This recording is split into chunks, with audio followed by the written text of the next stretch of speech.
លុយខ្ញុំទិញក្បាលជ្រូកមួយធូប3សៃអត់និយាយឥឡូវហ្នឹងរឿងថ្មីទៀតដែរប្រិមិត្ត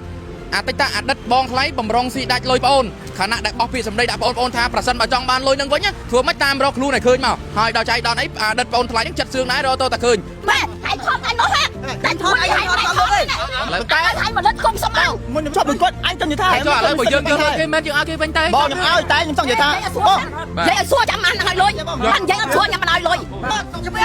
មកឥឡូវជិះហ្នឹងសុំចាប់ជិះសុំជួយណែអូនខ្ញុំនិយាយសាប់ផ្ទះដៃដែរថៃចាប់ចឹងយកមនុស្សចាស់វាខ្មៅទៅចាំសំអត់ក្តៅណាខ្ញុំប្រាប់ខ្លួនឯងក្តៅណាវាចាំមើលតែខ្វែហើយលុយអីមែនមិនប្លុកលេងខ្ញុំចោលហើយលុយអីមែនមិនប្លុកលេងចោលចុយហេលុយអីអាមិនចាយមក100ចាយ100ចាយញ៉ាំតែខ្ញុំបាច់លើកលេងរបបធ្វើការលើកមួយម៉ាន់បងរបបធ្វើការអូចឹងហ៎យល់ទេតែអត់ទេបងខ្ញុំសុំឲ្យលុយនឹងតែខ្ញុំសុំប្រឹងវាទៅប៉ុនដែរបងខ្ញុំត្រូវយកទៅប៉ុនចាអញ្ចឹងមិនថាយើងយកលុយគាត់ហើយយើងត្រូវប្រដឹងម្ចាស់គាត់លុយគាត់វិញហេហើយបងអូនអញនិយាយភាសាបានស៊ីខ្ញុំស៊ីបានតែថ្ងៃមកខ្ញុំចាញ់មកហូបឲ្យទៀតលុយបងខ្ញុំហ៎ស្រួលទេអត់បាននិយាយណាខ្ញុំទៅដឹងណាអូខេបាត់ដែរគេស្រាប់ដែរសាប៊ូកក់សក់ Star Care នាំចូលពីប្រទេសអង់គ្លេសផ្កាឈូកព្យាបាលសក់ខូចពណ៌ខៀវព្យាបាលសក់ឡើងព្រេងពណ៌លឿងព្យាបាលសក់អង្គែពណ៌ស្វាយព្យាបាលសក់ជ្រូកទំនុកចិត្តសម្រាប់អ្នកប្រើប្រាស់បងឥឡូវខ្ញុំសុំចេះអ៊ំប្រុសហើយនឹងបងប្រុសបើសិនបើយើងបានទទួលលុយគាត់ហើយអញ្ចឹងយើងបានលុយគាត់វិញទៅបញ្ចប់រឿងឥឡូវចេះទេឥឡូវខ្ញុំសួរបាញ់មួយម៉ាត់ចុងក្រោយបាញ់ឲ្យបាញ់ឥឡូវហ្នឹងបាទតែខ្ញុំថាដូចវាធ្វើដល់អញខ្ញុំខ្មាស់គេចំណុចហ្នឹងវាធ្វើអញ្ចឹងតែឥឡូវនៅខាងណាដាក់កង់ឲ្យគាត់បាញ់វិញបញ្ចប់រឿងទៅឥឡូវយើងអាចបាញ់មកអូនមានកង់ឲ្យដាក់គាត់បាញ់ឲ្យបញ្ចប់រឿងមកអ៊ំឲ្យហែងភ្លើជាមួយនឹងចាស់យកមកបាយអត់មានក្រុមគាត់មកទៀតបាយព្រោះហែងចូលក្នុងផ្ទះអញចាំតែផ្ទះដៃចេះចាំតែអញ្ចឹងហើយបាយនៅបាយមើលម៉ែហែងមើលងាយអញប្រាប់ថាហែងមើលងាយអញណាឥឡូវយើងបាញ់ក្នុងកង់ឲ្យគាត់ប្រហែលដែរពីអញនៅក្រៅខ្លាចឥឡូវនេះគាត់ឲ្យបាទបានខ្ញុំដឹងដាក់ហ្នឹងតាឥឡូវនេះឃើញថាបងប្រុសគាត់បាញ់ឲ្យចំនួន$200ក្នុងកង់ហើយនឹងសល់លុយក្រៅគាត់នឹងឲ្យបន្ទាប់ទៀតនៅដើម្បីប្រគ្រប់អត់ទេ6ឲ្យនៅសល់620លុយខ្មែរហ្នឹងបាទលុយខ្មែរបាទបងប្អូនឥឡូវនេះឃើញថាម៉ូតូត្រូវបានអស់ចេញមកហើយដោយសារតែម៉ូតូនេះគឺកាត់កងជាមួយនឹងលុយកាក់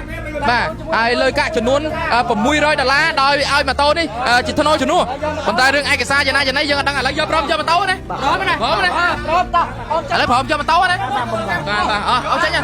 បងប្អូនសយបងសយអីក៏យកដែរណាឥឡូវ$600នេះគេព្រមបកគលម៉ូតូឲ្យប៉ុន្តែឥឡូវបងឯងស្ទាក់ទើរឿងអីម៉ូតូជួគាត់មិនគាត់ថាមានឯកសារមានតែប៉ុណ្្នឹងយើងខ្លាចព្រោះហ្នឹងគេបកមកវិញថាចេញចុះទៅគេថាខ្ញុំមានតគាត់ទៀតអញ្ចឹងបាទដល់ហើយអមកាគ្រាអមនេះគេអត់កដានេះយើងអត់ដឹងមិនមកស្រួលជីបានពាក់កដាភ្លើខូចអីមិនដឹងយើងអត់ដឹងហ្មងយើងតែឃើញម៉ូតូគេចាក់ស្ដែងហ្មងយល់គ្នាណាអញ្ចឹងអត់គាត់ព្រមបញ្ចប់ទៅនឹងចាប់គ្នាគាត់ទៅដោះអូនដោះហ្នឹងយកម៉ូតូតាមសមត្ថកិច្ចសមត្ថកិច្ចលោកក៏បានជួយប៉ុណ្្នឹងហើយតែគាត់តែទទួលដំណឹងថាអ្នកកសែតរាយការណ៍លោកពូមានបញ្ហាមកផ្លែតហ្មងបាទអរគុណលោកពូអរគុណបាទបងប្អូនឥឡូវនេះឃើញថារឿងត្រូវបានបញ្ចប់ហើយដោយលោកពូសមត្ថកិច្ចគាត់មកធ្វើការជួយសម្រួលបាទឲ្យលុយអ្នកសល់បាន$600ហ្នឹងតែអតីតបងថ្លៃហ្នឹងព្រមសងម៉ូតូនេះមួយគ្រឿងអញ្ចឹងយកទៅហើយណាតើបងប្អូនឥឡូវនេះសាច់រឿងនេះគឺយើងត្រូវបញ្ចប់ហើយដោយសារតែភាគីខាងគេហៅថាអតីតបងថ្លៃហ្នឹងលុយនៅសល់$600ព្រោះគេបានបាញ់ឲ្យ$200នៅសល់$600ឥឡូវគាត់ព្រមកាត់កងយកម៉ូតូដើម្បីធ្វើការបញ្ចប់គ្នាហើយសមត្ថកិច្ចក៏លោកបានដឹងឮនៅរឿងរ៉ាវអង្គហេតុនៅក្នុងបរិវេណហេតុការណ៍នេះផងដែរបងប្អូនជាទីមេត្រីជុំវិញនឹងព័ត៌មាននេះខ្ញុំបាទមិនមានអ្វីច្រើនទេគ្រាន់តែចង់ជម្រាបជូនទៅដល់ពុកម៉ែបងប្អូនឲ្យបានដឹងនិងជ្រាបជាព័ត៌មានថាបច្ចុប្បន្នត្រូវបានបញ្ចប់រឿងហើយដោយរឿងរ៉ាវដែលខ្ញុំបានជម្រាបគេហៅថារឿងអតីតបងប្អូនថ្លៃណាត្រូវបានបងថ្លៃបំរុងស៊ីដាច់លុយហើយលុយគេបានបាញ់វិញឲ្យ$200ហើយនៅសល់$600ជាងហ្នឹងគឺគេឲ្យម៉ូតូនៅក្នុងធ្នូនៃការដោះដូរកាត់កងបញ្ចប់រឿងគ្នាឥឡូវសមត្ថកិច្ចលោកបានទៅវិញអរគុណបងសមត្ថកិច្ចបាទអរគុណបងប្អូនជាទីមេត្រីជុំវិញនឹងព័ត៌មាននេះខ្ញុំបាទមានសារមកហានបៃត្រង់មិនមានអ្វីច្រើនទេគ្រាន់តែចង់ជម្រាបជូនទៅដល់ពុកម៉ែបងប្អូនឲ្យបានដឹងនិងជ្រាបពីព័ត៌មានតែប៉ុណ្ណេះប្រសិនបើមានអ្វីបន្ថែមខ្ញុំបាទមានសារមកហានបៃត្រង់នឹងធ្វើការអាប់ដេតនិងរាយការណ៍នៅព័ត៌មានជូនទៅដល់ពុកម៉ែបងប្អូនឲ្យបានដឹងនិងជ្រាបជាបន្តទៅទៀតខ្ញុំបាទមានសារសូមអរគុណនិងសូមគោរពលា